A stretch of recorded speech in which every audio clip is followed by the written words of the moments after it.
ఎటువంటి పరిస్థితిలో ప్రైవేటైజ్ అవ్వడానికి కాంగ్రెస్ పార్టీ ఒప్పుకోదు. ఇటీవల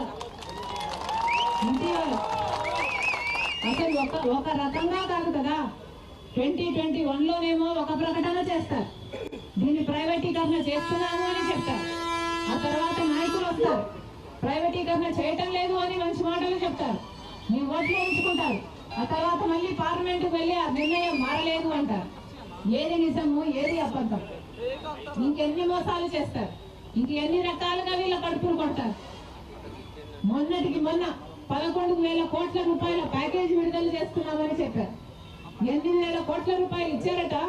ఆ 8,000 కోట్ల రూపాయలు ఇచ్చింది ఒక్క రూపాయి కూడా ప్రాజెక్టు కోసం, స్టీల్ ఫ్యాక్టరీ కోసం వాడింది లేదు.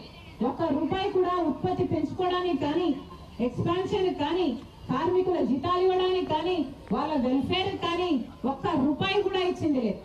11,000 కోట్ల రూపాయలు 8,000 కోట్ల రూపాయలు వచ్చిన అర్ధ గంటలోనే అప్పులు తీర్చడానికి వెళ్ళిపోయింది. అంటే ఒక కేంద్ర సంస్థ నుంచి డబ్బు వచ్చింది, ఇంకో కేంద్ర సంస్థకు వెళ్ళిపోయింది. మరి ఏం ఉద్ధరించినట్టు బీజేపీ పార్టీ? ఇంకా ఇవ్వాల్సింది 3,000 కోట్ల రూపాయలు. ఆ 3,000 కోట్ల రూపాయలు కూడా ఎప్పుడు ఇస్తారట? ఇక్కడ 5,000 మంది ఉద్యోగాలు పీకేస్తే అప్పుడు ఆ 3,000 కోట్ల రూపాయలు విడుదల చేస్తారట. ఇది ఎక్కడి న్యాయం అని అడుగుతున్నాం. ఇప్పటికి 2,000 మంది ఉద్యోగాలను తీసేశారు. ఒకరు కాదు, ఇద్దరు కాదు, 100 కాదు, 200 కాదు, 2,000 మంది ఉద్యోగాలు. అంటే వాళ్ళ కుటుంబాలు వాళ్ళ మీద ఆధారపడి ఉంటాయి.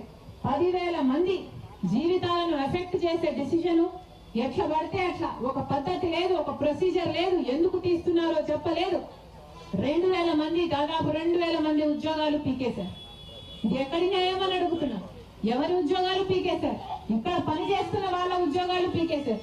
ఇందాక ఒక అన్న చెప్తూ మాట్లాడారు, మేము భూములు ఇచ్చాము ఇక్కడ, మా పూర్వీకులు భూములు ఇచ్చారు, ఇక్కడ మా బ్రతుకులను ఇచ్చాము ఈ ఫ్యాక్టరీకి, మా రక్తాన్ని ఇచ్చాము ఈ ఫ్యాక్టరీకి.